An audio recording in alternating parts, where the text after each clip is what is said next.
at a moderate clip, and it has a lot of passengers aboard. There are businessmen, hunters, campers,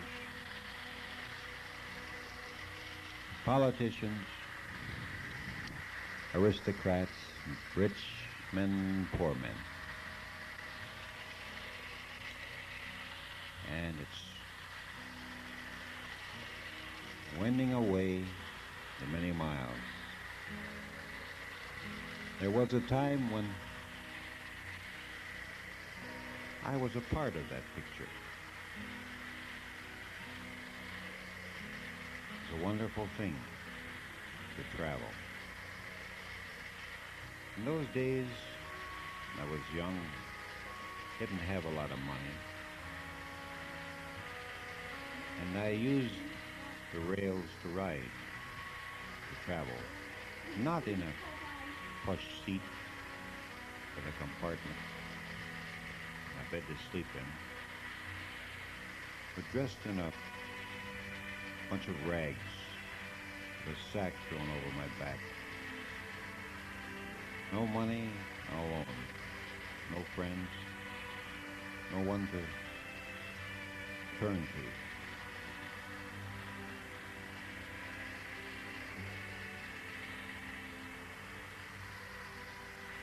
On and on and on it goes, never faltering. The night was cold. There was a heavy drizzle hanging low.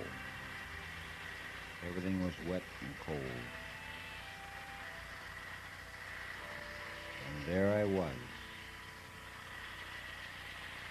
clinging to the rods of a half passenger and half freight.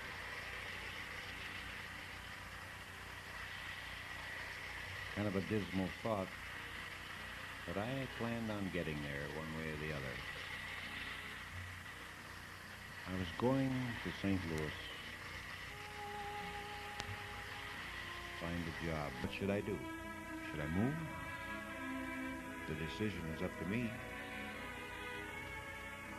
Well, one never knows, so I think I'll just crawl out of here. Now, here I am. I'm out on the side of the rail track. Hey, yo, what are you doing down there? That was the guard, the train guard. Don't you know you don't belong out there? Yes, sir. I know it. Where are you heading, young man? I'm going to St. Louis. Well, that's a heck of a way to travel. Don't you know that's dangerous? Yes, sir, I do. But it's the only way I know to get there. Well, stay out of the way. Well, I stood here a few minutes, watched a few passengers embark. Some freight was thrown on the siding, onto some of those old wagons, you know, like they have out there. And I heard a toot-toot, and they give the old ball of the jack, and I could hear the engineer letting off steam, probably getting ready to go. And here I was, 1,000 miles from nowhere, no way to get to where I was going. So I walked around and got up in front of the platform, in front of the depot, and was just standing there. I noticed that the train was waiting. For some reason or other, they didn't pull out like they usually do. I saw the coachman and the guard aboard standing and looking, and then I noticed they were talking. Still the train didn't go on. All of a sudden, the engineer poked his head out of the window and he said, "Well, what are you standing there for?" He says, "Why don't you get around and get in on the other side," he says. "Get in that second hole back there between the cars. Don't stand there like a monkey. If you're going to St. Louis, let's get going. I'm not going to hold this train for you all day." So I ran around the other side, and I got up between the mail car and a coal car. It was one of those old steam engines, you know. They went. Away they went. I knew that I had friends aboard because they hadn't any right to let me ride that train. That's good. They didn't have any right to let me ride that train. Gradually, the train picked up speed, and we were on our way. And I was quite happy about the whole thing. That's quite happy, you can be assured, because I knew now at least by the next day I would be in a large city.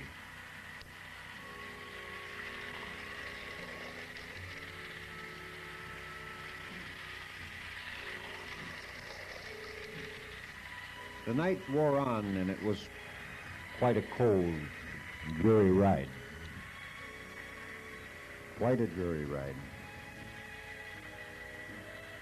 And I remember, as I hung on for dear life, the cinders in my eyes, and the hot coals down the back of my shirt and coat.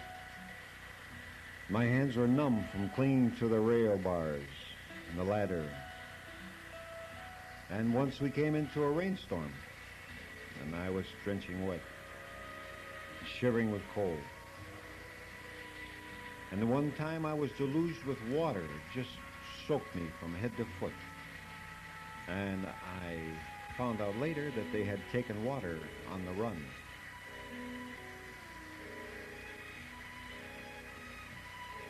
And then, towards morning, the weather cleared, and I saw a faint glimpse of the moon. And then I saw the sun rising. And I was very tired.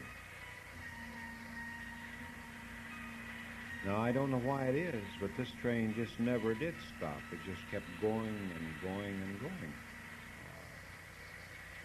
It traveled all day. It made a couple of stops. I got off, got on. And at one stop, the engineer brought me a sandwich and told me to be careful. Now, you be careful there, young man, he says. I don't want you to fall out of there. He said, I'd put you up in the mail car, but he says it's against the law. So you hang on there pretty tight. Where this next run is going to run for 7 hours, and he said, you better take your belt and strap yourself in, because he says there won't be any stopping, and it's a high-speed run. He says you'll be running along at a good 90-mile-an-hour clip. He says, God help you if you can hang on this long. Well, he was right.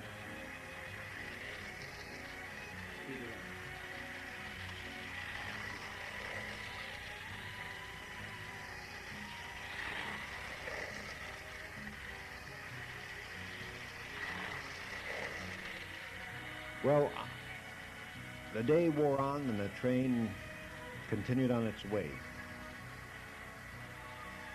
As a matter of fact, that train never was scheduled for St. Louis. It ran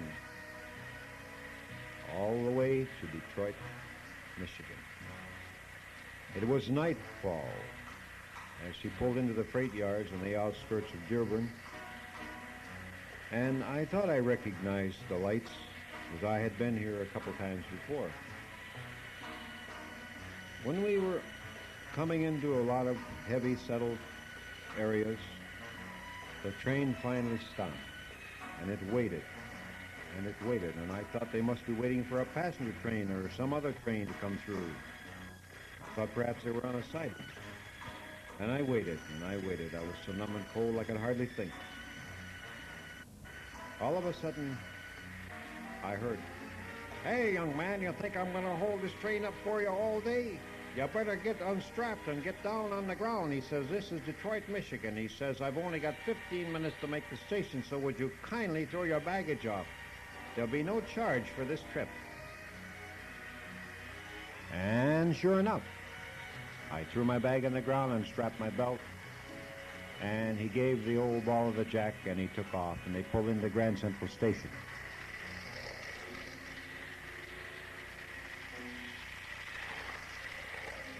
If one has never had an experience such as that, you would not believe it. But this is an actual tale. One that will be memorable in the minds of myself and those that I tell. An enduring trip, and one that I shall never forget.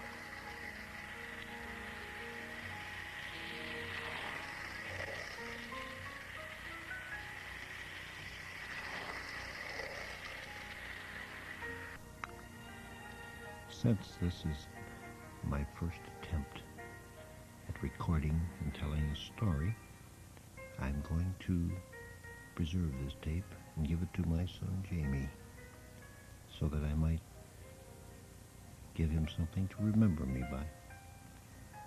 The experience has been quite enjoyable, and he enjoyed it. We used his little train to give us the sound effects of the train, and he assisted me in its manipulation. Rather crude, but quite effective.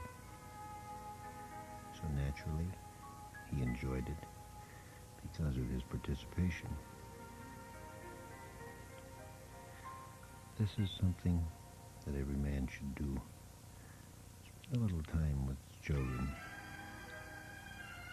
and give them something to think about, something to occupy their mind. And then someday, those minds will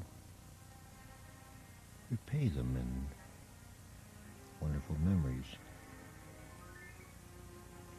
Because after all, what is life but memories after you've lived them? And if done passed you by, but in something like this you can relive them again.